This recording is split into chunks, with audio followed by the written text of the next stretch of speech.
नमस्ते दोस्तों, बहुत बहुत स्वागत है आपका मेरे चैनल इजी लाइफ विद शिखा में। फाल्गुन संकष्टी चतुर्थी का दिन और तारीख, शुभ पूजा मुहूर्त क्या होगा, चंद्रोदय का समय और व्रत कथा, ये सभी जानकारी मैं आपको इस वीडियो में देने जा रही हूँ। वीडियो पसंद आए तो वीडियो को लाइक, शेयर और चैनल को सब्सक्राइब करना ना भूलें। हिंदू कैलेंडर में प्रत्येक चंद्रमाह में 2 चतुर्थी तिथियाँ होती हैं। कृष्ण पक्ष के दौरान पूर्णिमा या पूर्णिमा के बाद एक को संकष्टी चतुर्थी के रूप में जाना जाता है और शुक्ल पक्ष के दौरान अमावस्या के बाद आने वाली चतुर्थी को विनायक चतुर्थी के रूप में जाना जाता है।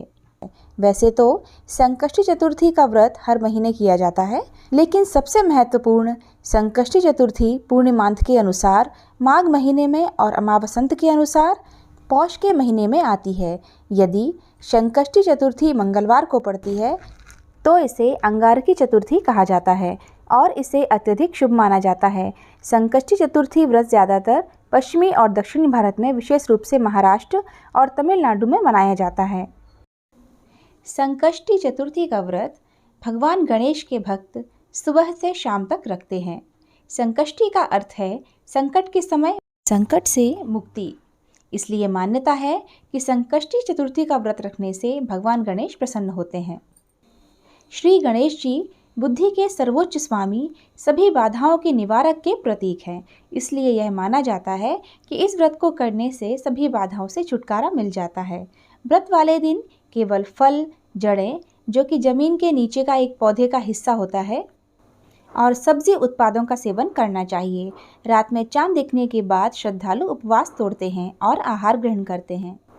तो चलिए जानते हैं 2022 में फाल्गुन संकष्टी चतुर्थी कब है और पूजा का शुभ मुहूर्त क्या है। 2022 में फाल्गुन संकष्टी चतुर्थी आने वाली है 20 फरवरी को। दिन होगा रविवार का और चतुर्थी तिथि का शुभ मुहूर्त होगा 19 फरवरी रात्रि 9:56 से 20 फरवरी रात्रि 9:05 तक। चंद्रोदय का समय होगा रात्रि 9:44 तक। फाल्गुन कृष्ण गणेश चतुर्थी व्रत कथा। यह कथा है विष्णु शर्मा नामक ब्राह्मण की। पार्वती जी पूछती हैं, हे गजानन, फाल्गुन कृष्ण चतुर्थी को गणेश जी की पूजा कैसे करनी चाहिए? इस महीने में किस नाम से पूजन होता है और आहार में क्या ग्रहण करना चाहिए? गणेश जी ने कहा, हे माता, फाल्गुन चतुर्थी को हेरम नाम से गणेश जी की पूजा करनी चाहिए। पूजा का विधान पूर्वोक्त रूप से है। इस दिन खीर में कनेर के फूल मिलाकर गुलाब बांस की लकड़ी से हवन करना चाहिए। विद्वानों का मत है कि आहार में घी और चीनी लें। इससे संबंधित एक पूर्व काल का इतिहास सुनाता हूँ। युधिष्ठिर के प्रश्न के उत्तर में जैसा श्री कृष्ण जी ने कहा था उसे मैं सुनाता हूँ।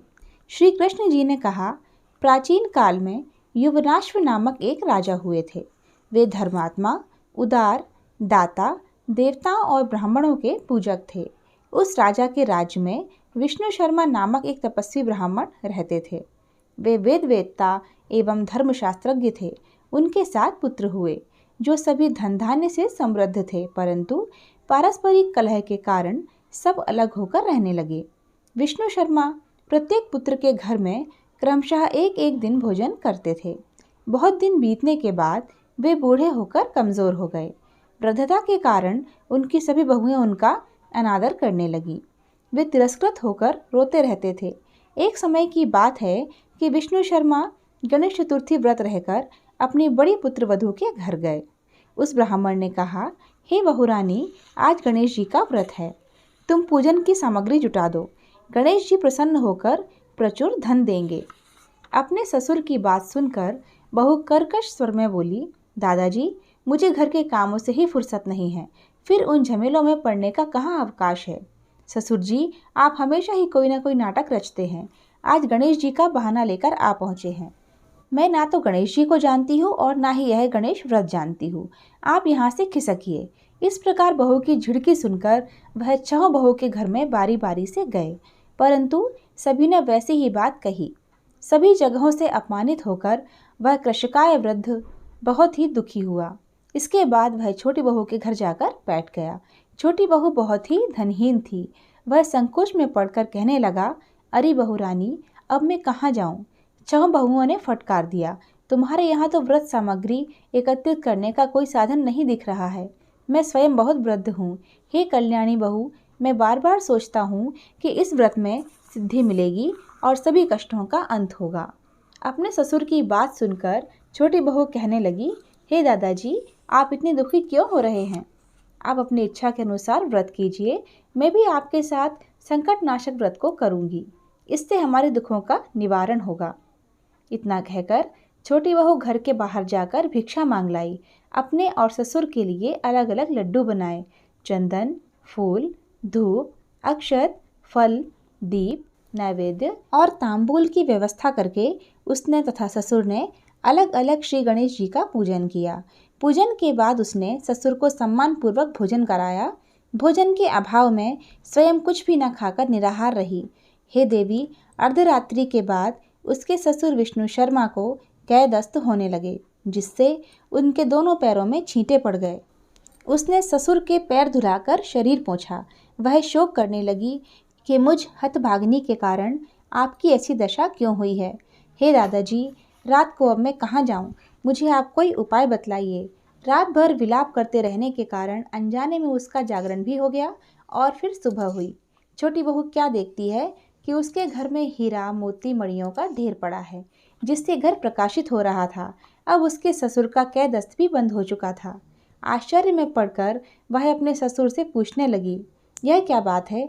यह संपत्ति किसकी है? अरे, इतना माणिक मुगा आदि मेरे घर में कहाँ से आ गए? हे दादाजी, कहीं कोई हम लोगों को चोरी में फंसाने के उद्देश्य से तो घर में नहीं डाल गया है? पतोहू की बात सुनकर ब्राह्मण कहने लगा, कल्याणी, यह सब तुम्हारी श्रद्धा का फल है। तुम्हारी भक्ति से गणेश जी तुम पर प्रसन्न हो गए हैं। इस बात के प्रभाव से ही गणेश जी ने तुम्हें इतनी संपत्ति दी है। बहू कहने लगी, हे दादाजी, आप धन्य हैं। आपकी कृपा से ही गणेश जी प्रसन्न हुए हैं। मेरी दरिद्रता दूर हुई है।